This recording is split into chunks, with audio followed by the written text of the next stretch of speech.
Vanoi gam tina kuki chate ho zo se na bon chawin Jing ka pha lakau ni sim som ni Thursday ni khuin jong Jing ka thu so ngai ki du hite thu so ngai tau hite Hamas sing lui mi hon Israel mi sungkul tang ho a hla do nom lo je vin Israel sipai hon Gaza strip gam sung chu fighter jets mangchan bomin an Bulu pan ki du vin abanin ground operation hin pan ki tau vi Israel sipai hon avelin Netzarim corridor khelam pe ato pha ki tau vi Netzarim corridor chun Gaza strip gam sung chu hop ni a hop khen hi Israel Defense Force on Gaza strip gam gi noilang Gaza strip gam sunga chun Israel Defense Force Golani Brigade ho solut ki tau vi Israel sipai ho to Hamas tinoi mi hon ceasefire agreement first phase anei nunga chun Israel sipai hon Gaza strip gam sung ada hla o hitan tua hi atha anung lokit ding ago do hitai Israel sipai hon Netzarim corridor khelampe ato phanau chunga Hamas tinoi mi hon phamo sa nau thu ho phung do vi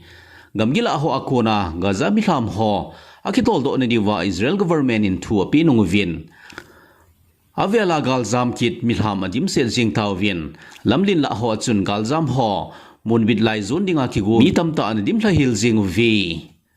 Israel Defense Minister Israel Katz in Gaza mi ho hinga thupon an bolin US President say bangin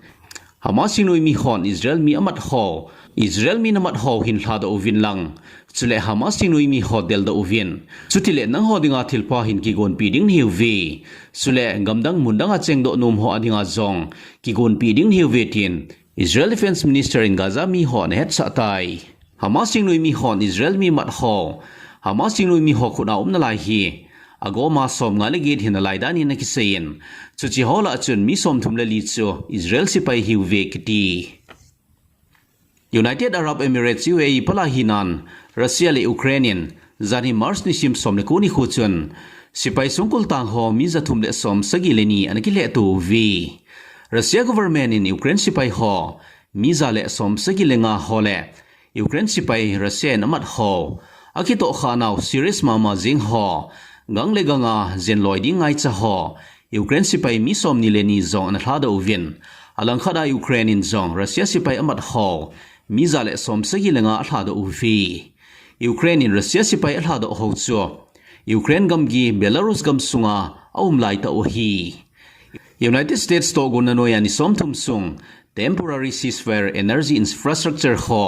kolphe meiwa kondo namun ho kibulu tolo na dinga ceasefire bolding ago do cho Russia in anup now an phung do tawin ahin la leichung wanchunga kona Ukraine gam sung bulu lo na dinga kinup tu na wang asim lo lai hi Ukraine gam sunga kolphe meiwa namun ho kap se dinga Russia sipai hon an lendo sa o drone sagi so Russia President Vladimir Putin chumun la ho bulu lo na dinga thupi api nung sun Russia ti air defense system ho mangchan Russia sipai hon chuchi drone an kap do sa ho chu an kap thata vitin Russia in P Kremlin spokesman Dmitry Peskov in phung do e United States President Donald Trump to Ukraine President Zelensky in telephone ki hona an nei thonin Ukraine gal chungchang thu hole ceasefire nei na ding thu ho an kheulim thoni Zelensky to Donald Trump chutia akheu thon jing lai chun Russia sipai hon Ukraine gam sung deni program sung cho nikhat sungin ni ve na bulu vin railway thil ho phabep n su se vin chule worker ho mini hatin an kitong khalhoni Russia sipai hon Ukraine gam sung deni program sung cho mizaila an bulu masaw vin abanin drona an bulu kid vi Ukraine gam sung ven bit na dingin United States in Ukraine te cho thugu ho intelligence so api pan kid dingo hitai Donald Trump to Zelensky ni dan khat sung ki ho na nei hlon nungin United States in chuchi thu na chu anala o hi Ukraine gam sunga chamnela muna umna dinga United States in ceasefire athang bi khat boldo masate ne dingin panal zingovin tu hapta sunga chuchi chungchang thu ho boi pi dingin United States government in Saudi Arabia gam sunga US palai ho team khat so lut ding agutaw vi Ukraine in tule to Russia gam sunga to phana umun crux gam kai sunga thu amu ho zo siu chu United States in Ukraine te pi son ding ago do hitan chule gale tol su be na ding le gam kai sunga chamnela mun omna dinga United States to Ukrainian ki thu khom jing ding agu hlon tai United States President Donald Trump in chamna na dinga tha hat masak ngai hi tia ase bang chun chamna bol do hi na ding chun Ukraine te chu galman cha pe be ki gotan Javelin missile ho United States in Ukraine te pe be ding agu naw chunga Zelensky in ki pa thu na phong do Ukraine in van leng hole missile ho ka phla ni dinga dimana bol ho chu United States government in pe te ding agu win Europe gam sunga air defense system ho pe ding agu ru hidanin White House Press Secretary Caroline Leavitt kitinu na phongdo Russia le Ukraine ki ka Black Sea tuipi chunga ceasefire ne ding maritime ceasefire ne ding thu ho United States palai hon panalizing win Saudi Arabia gam sunga suchi chungchang thu ho keu khom na nei ding hi Myanmar junta se pai ho do da gal bol jing Myanmar People's Defense Force PDF hon Magwari zone gan go township sunga Mitha damuna Myanmar junta sipai ho nithum sung ki zoma drone mangcha boma bulu na wachon Myanmar junta sipai ho le ato khom piu soti group thingnoi mi ho agoma mi gu min thinan to vi thina to ho la chun junta police captain khat zonga pangin chule piu soti group thingnoi mi ho mili zong pangu vi chumuna kona an zamdo Myanmar junta sipai ho mini cho People's Defense Force PDF hon an manu vi United League of Arakan ho wing Arakan Army hon Myanmar junta sipai ho dona apan la an hova an Machal Jing win Rakhine State pumpi tobang ato phanung win Magwari zone Bago region le Irawadi luipi pamla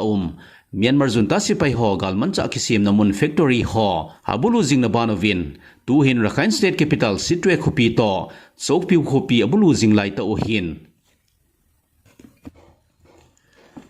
Arakan Army hon izemtia Myanmar junta sipai ho namun chuchi khupi te ni chu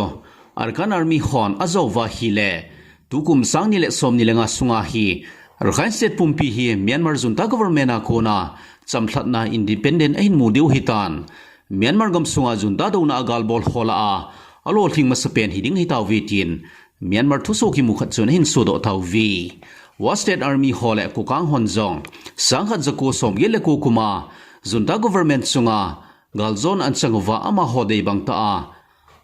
bangta ki vai hom hitawin amin maimaya Myanmar noya hi wanguvin junta government in achungwa thani na neucha jong nei lo hitai Arakan Army hoi SAF hole Chin Brotherhood hoto pangkom hiwin Rakhine State sunga agal bolu jing se jong hilovin Central Myanmar gam sungin jong agal bolu zom jinguvin junta sipai ho chu Rakhine State gamgila ho akuna gamla ta adel do te ding to gun anei jing hi Arakan Army hole NUG ho ki ka chuti ta ki wizop ni macha pun aji chu Arakan Army hole NUG ho alungel ho ani dan ho ki kaldel hi jingi Myanmar gam sung Rakhine State sunga gale tolji bom anaki mangcha apukelo ho explosive remnants of war ERW tamle jing hitan chuchi bom apukelo ho cho Pata asu thing lo wa hi le khununga dinga tizat ta so te ding in kiseye Arakan Army hon Bangladesh le India gam gi hozo se to phata awanguvin Bangladesh le India to sumkol veina business pata ina chi hla pi the hi layuvin suti ji chun Rakhine State sunga chilelo ho angai cha poimo hozo si hlasam le jing hitaw ve kiti Bangladesh son gam gi la ho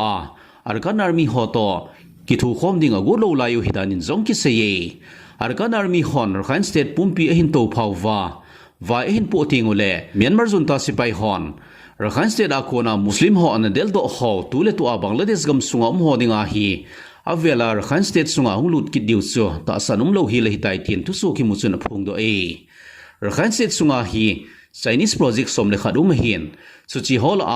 Chinese Day project ni chu Arakan Army hon pumpia controllable hitan chule Chinese Day project git chu Arakan Army hon phobep controllable hi Chinese project somtawang Arakan Army hon controllable je uchun Chinese government in Myanmar junta government ho pressure bolvin Arakan Army ho chunga air strike ho abol sa lo hidanin jong thu so ki muchun phongdo